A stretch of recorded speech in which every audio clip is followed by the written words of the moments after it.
बिस्मिल्लाहिर्रहमानिर्रहीम। अस्सलाम वालेकुम टू एवरीवन। कैसे हैं सब लोग? ठीक हैं। देखिए बेटा, आज हम क्लास 10 फिजिक्स चैप्टर नंबर 13 और उसका लेक्चर नंबर है 22। हमने last time block question start किए हुए थे, उसी पर ही वीडियो है आज भी हमारी कि नेक्स्ट जो रिमेनिंग ब्लॉक क्वेश्चंस है वो हम डिस्कस करेंगे। इसमें है पेज नंबर 78, ब्लॉक क्वेश्चंस की भी बात हो रही है। तो भाई पेज नंबर आपने अपनी बुक का ओपन करना है 78। पेज नंबर 78 पर आपके पास एक इंफॉर्मेशन दी गई है, उसके ऊपर शॉर्ट क्वेश्चन आप खुद बनाएंगे। शॉर्ट क्वेश्चन लिख लें खुद। शॉर्ट क्वेश्चन आपका होगा भाई, what is the difference between what is the difference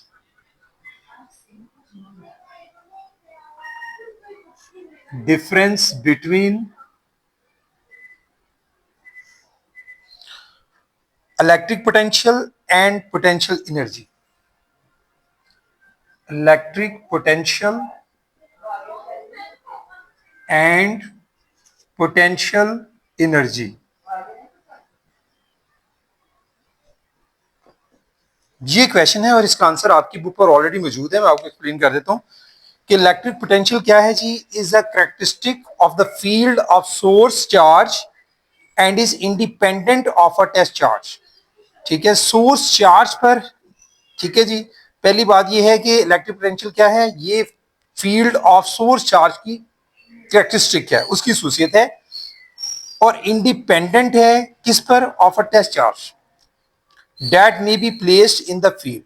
but potential energy, जब पोटेंशियल एनर्जी की बात करते हैं तो is a characteristic of both the field and test charge.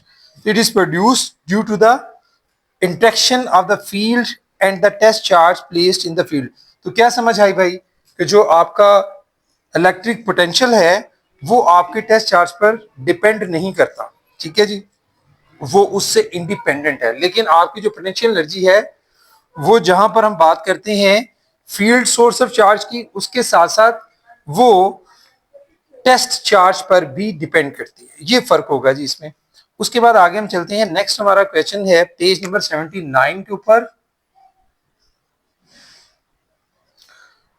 Question हम खुद बनाएंगे। Is there any difference between is there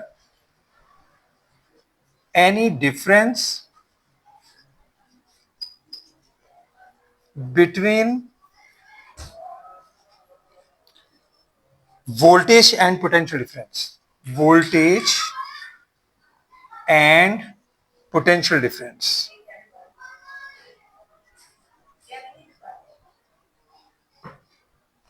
जी, तो इसका आंसर भी आपकी बुक पर मौजूद है। Voltage across a device such as capacitor has the same meaning as the potential difference across the device.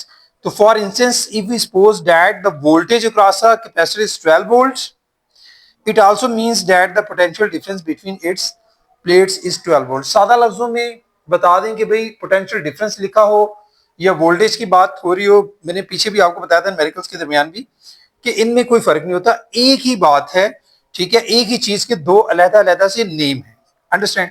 उसके बाद हम आगे चलते हैं। इसी के नीचे एक और क्वेश्चन है, शॉर्ट क्वेश्चन इसी पेज पर। What do you know about what do you know about units of capacitance? Units of capacitance।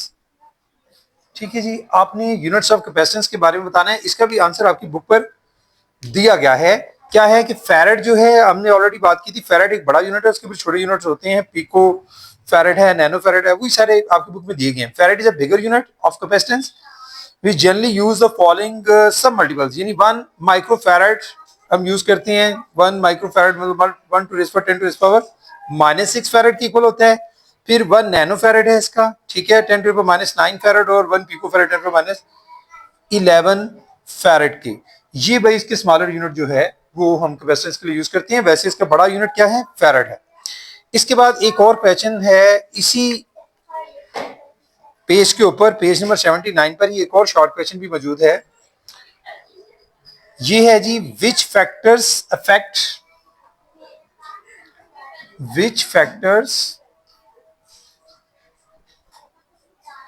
affect the ability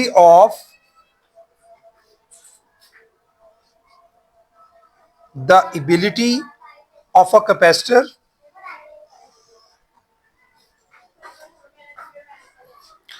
to store charge।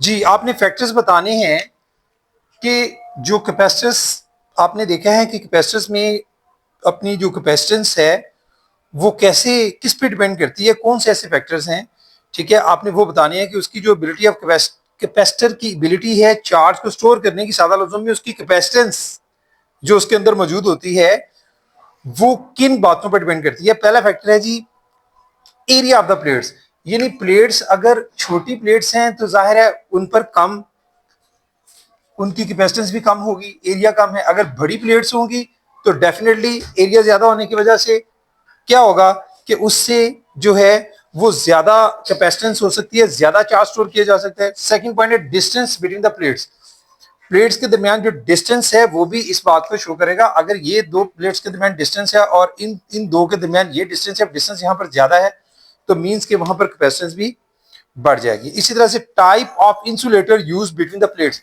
आप तीसरा फैक्टर है कि आप जो इंसुलेटर यूज कर रहे हैं डाइइलेक्ट्रिक के तौर पर बिटवीन टू प्लेट्स वो कौन सा है, इस पर भी डिपेंड करता है। ये तीन फैक्टर्स हैं जिससे हम लोग कैपेसिटर की कैपेसिटेंस जो है वो कम या ज्यादा हो सकती है, या उसकी जो हमें पता चलता है कि वो कितना उस पर चार्ज जो है वो स्टोर होगा। ये था भाई पेज नंबर 79 पर एक क्वेश्चन। उसके बाद एक क्विक क्विज है नेक्स्ट पेज पर, पेज नंबर 80 पर। अब जरा पेज नंबर 80 आपने अपनी बुक को ओपन करना है जी। पेज नंबर है 80, उसके ऊपर है एक क्विक क्विज। देखते हैं जी क्विक क्विज में क्या पूछा गया है। क्वेश्चन ये पूछा गया है कि is the equivalent capacitance of parallel capacitors larger और smaller than the capacitance of any individual capacitor of the combination. मतलब ये मैंने आपको लास्ट टाइम जब न्यूमेरिकल्स करवाए थे वहां भी ये बात समझाई थी कि जब आप पैरेलल कैपेसिटर्स की बात करती हैं तो वहां पर जो इक्विवेलेंट कैपेसिटर्स की वैल्यू होती है वो हमेशा ज्यादा होती है, ठीक है। यही आंसर आप इसका यहां लिखेंगे। इस क्विक क्विज का मैं आंसर सिर्फ यहां पर मेंशन करूंगा।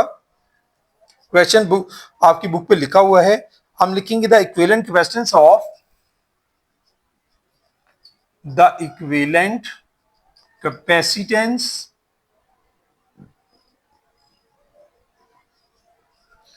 equivalent capacitance of parallel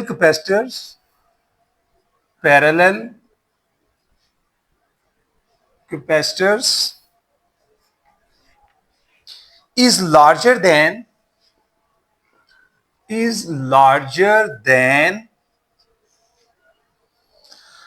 the capacitance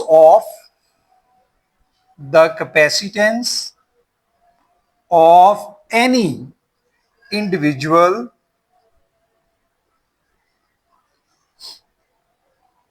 capacitor in the combination।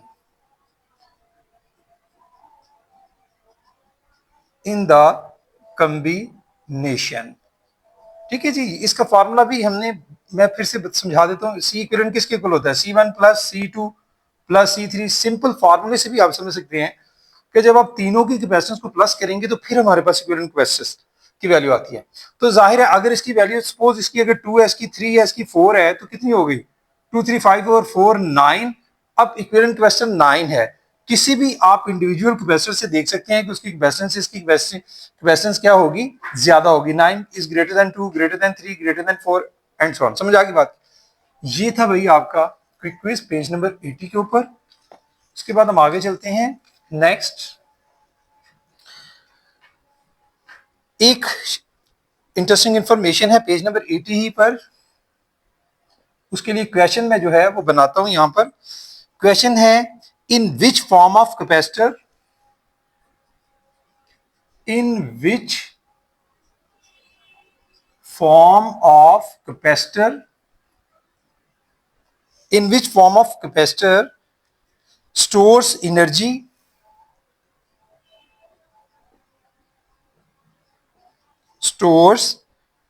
in electric field.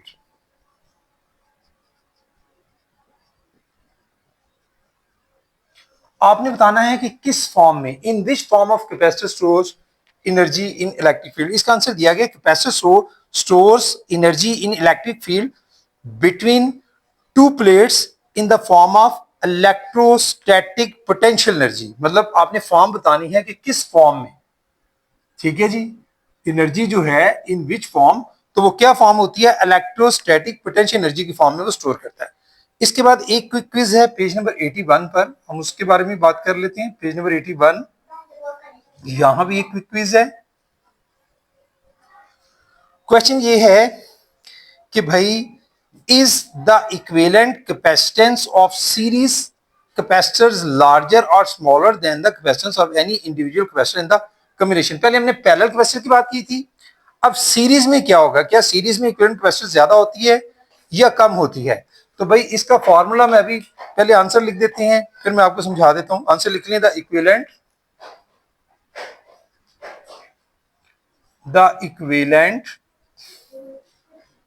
capacitance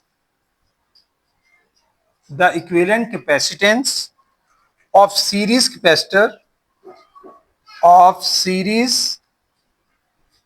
capacitors is smaller than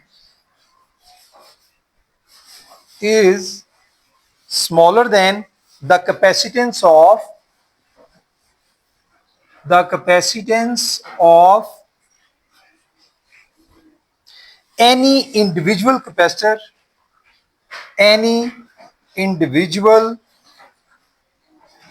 capacitor in the combination।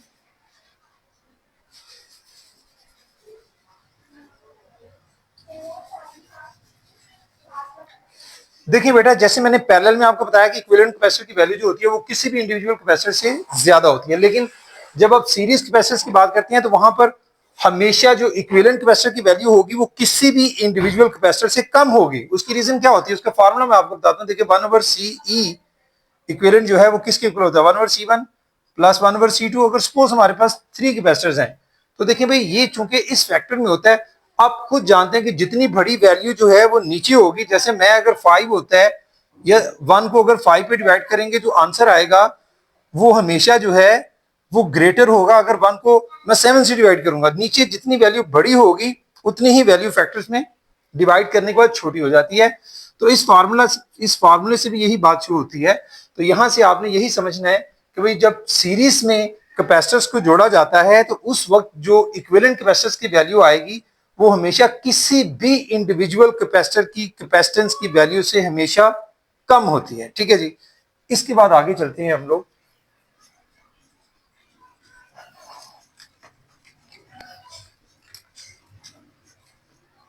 Next है जी हमारे पास पेज नंबर आपने आना है अब 83 पर। पेज नंबर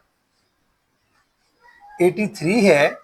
83 पर एक शॉर्ट क्वेश्चन खुद लिख लें कि which devices are capacitors,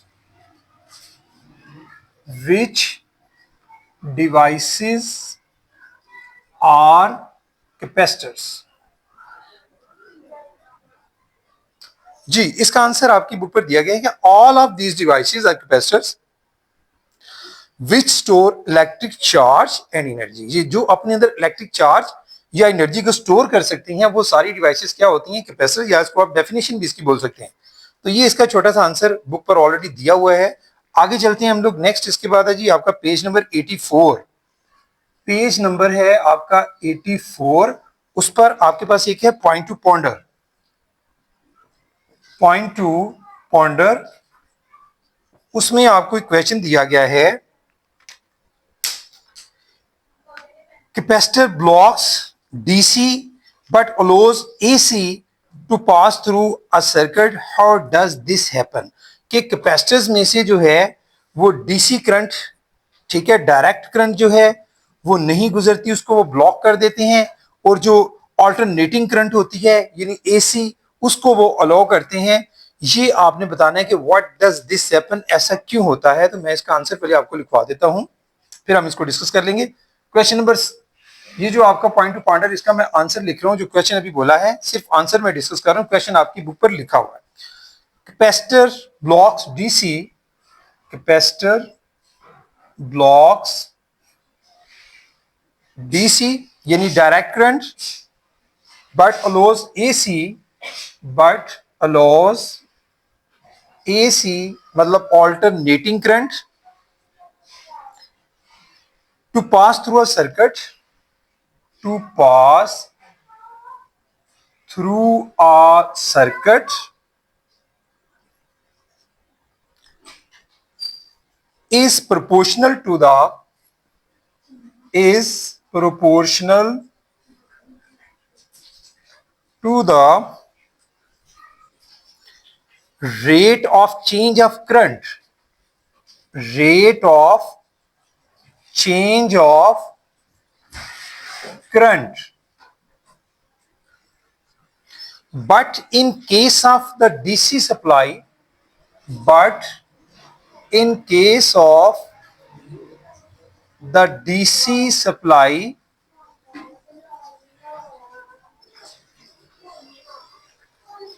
the rate of change, the rate of change of current is zero. Hence the capacitor, hence the capacitor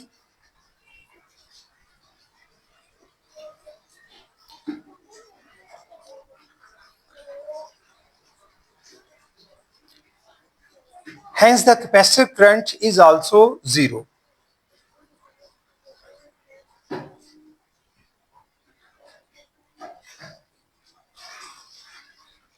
बात की समझ आ गई। देखिए जी, जो डीसी करंट होती है, डायरेक्ट करंट होती है, उसमें करंट में कोई चेंज नहीं होता, ठीक है जी, उसमें कोई चेंज नहीं करंट में आता, ठीक है। दूसरी तरफ जब हम बात करते हैं एसी की, ऑल्टरनेटिंग करंट की, वो ऑल द टाइम चेंज होती जाती है, यानी rate of change of current जो है, और आपके कैपेसिटर्स को हमेशा rate of change of current की वजह से वो सप्लाई जो है, उसी की वजह से उनके अंदर जो है वो आप देखते हैं कि वो एनर्जी स्टोर कर पाते हैं या चार्ज को स्टोर करते हैं। तो अगर rate of change of current नहीं होगा तो सीधी सी बात है कि वो डीसी करंट है, तो डीसी करंट की शक्ल में फिर कैपेसिटर पर कोई एनर्जी, कोई चार्ज स्टोर नहीं होगा। ऑल्टरनेटिंग करंट में क्योंकि ऑल द टाइम जो है वो करंट चेंज हो रहा होता है, उसमें चेंज आ रहा होता है, इसलिए, ठीक है जी। तो ये था आपका क्वेश्चन नंबर भाई 84 पर था। इसके बाद 85 पर आ जाए, page number 85।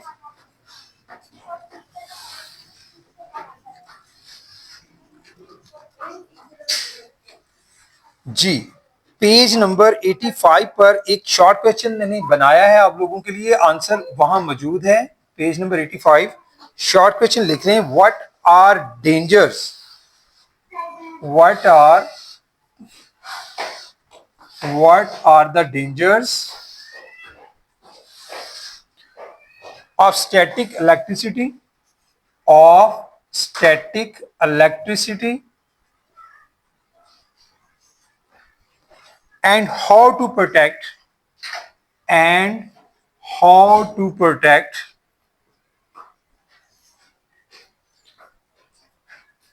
from them।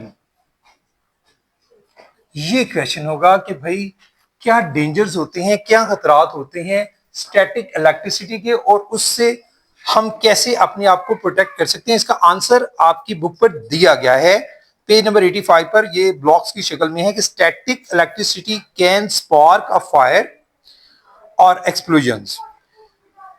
Care must be taken to avoid sparks when putting fuel in cars or aircraft. तो spark may be produced due to friction between the fuel and the pipe। इस पर हम काफी बात कर चुके हैं कि वो जो पाइप में से पेट्रोल निकलता है तो बहुत ज्यादा प्रेशर से निकलता है, और नोजल और पेट्रोल के दरमियान जो है बहुत ज्यादा फ्रिक्शन होती है, उससे स्पार्क प्रोड्यूस हो सकता है।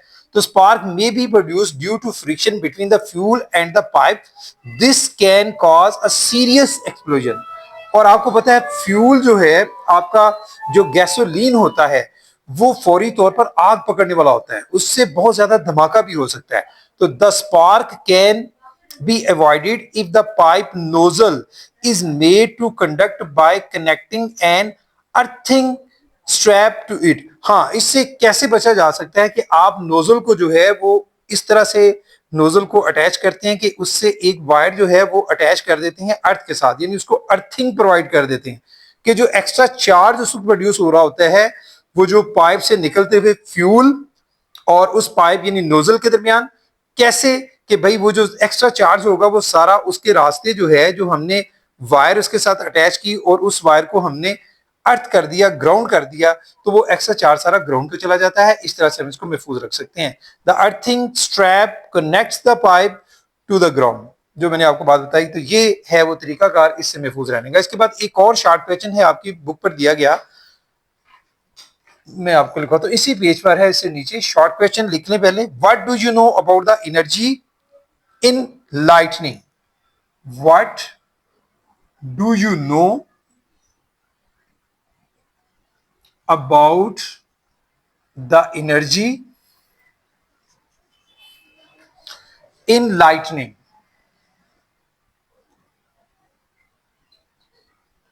जी, लाइटनिंग के बारे में हमने लास्ट टॉपिक में बड़ी डिटेल से पढ़ा था इसको। तो देखिए जी, इसका आंसर आपकी बुक पर दिया गया था, energy in lightning is enough to crack BRICS.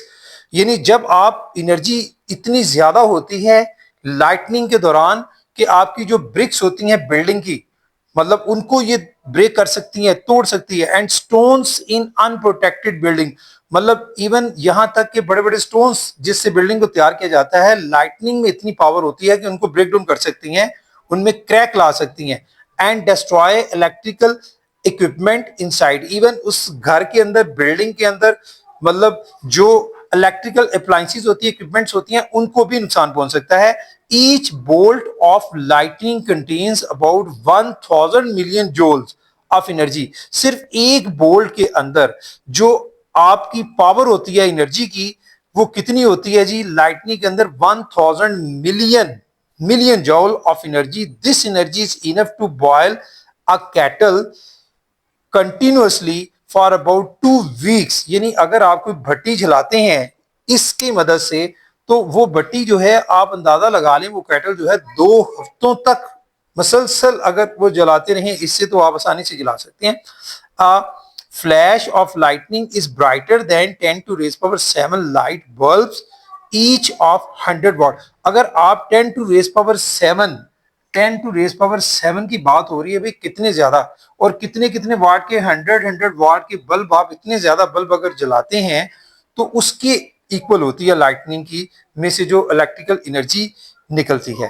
तो ये तो था भाई इसके बारे में। एक लास्ट क्वेश्चन है, शॉर्ट क्वेश्चन इसी पेज पर, और ये आज का हमारा लास्ट क्वेश्चन है भाई। शॉर्ट क्वेश्चन क्या है मैं लिखवा देता हूं। How the charge on the body, how the charge on the body of aeroplane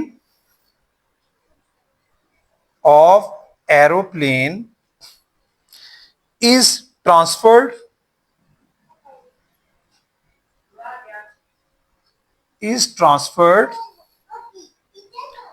to ground।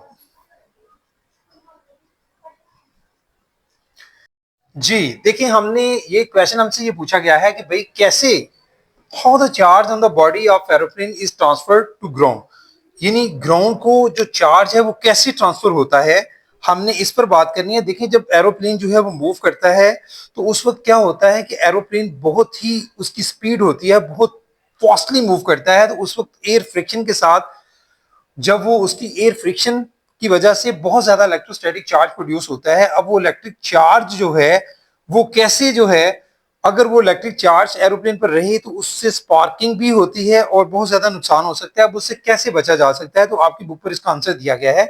During flight body of an aeroplane gets charge as the aeroplane lands this charge is transfer to the ground through the specially design tyres. मतलब जो aeroplane होते हैं उनके tyres खास किस्म के तरीके से उनको जो है वो डिजाइन किया जाता है। तो इस वजह से क्या होता है कि वो जो टायर्स होते हैं जस्ट लाइक जैसे मैंने आपको ट्रक के साथ आपको बताया था कि जो वो फ्यूल को लेके जा रहे होते हैं, फ्यूल टैंकर जो होते हैं उनके साथ एक चेन होती है, उसी तरह से टायर के साथ भी आप समझ लें कि इसी तरह का प्रोसेस होता है कि वो अर्थिंग कर रहे होते हैं साथ साथ ग्राउंड के साथ। जितना भी इलेक्ट्रोस्टैटिक चार्ज एक्स्ट्रा प्रोड्यूस हो रहा होता है उसकी मूवमेंट के दौरान वो सारा उसको अर्थ करते जाते हैं। बेटा ये था आज का हमारा लेक्चर ओवरऑल, ठीक है। ये वो सारे क्वेश्चंस थे, ब्लॉक्स क्वेश्चंस, इसमें पॉइंट टू पॉइंट ये वो सारे हमने डिस्कस कर लिए। आपने बेटा अब इनकी जो है अच्छे से अंडरस्टैंडिंग एक बार करनी है, फिर इनको आपने रीड आउट करना है, फिर आप जब इसको लर्न करेंगे तो आसानी से आप इसको तैयार कर सकते हैं। तो बेटा आज के लिए इतना ही। Thank you very much.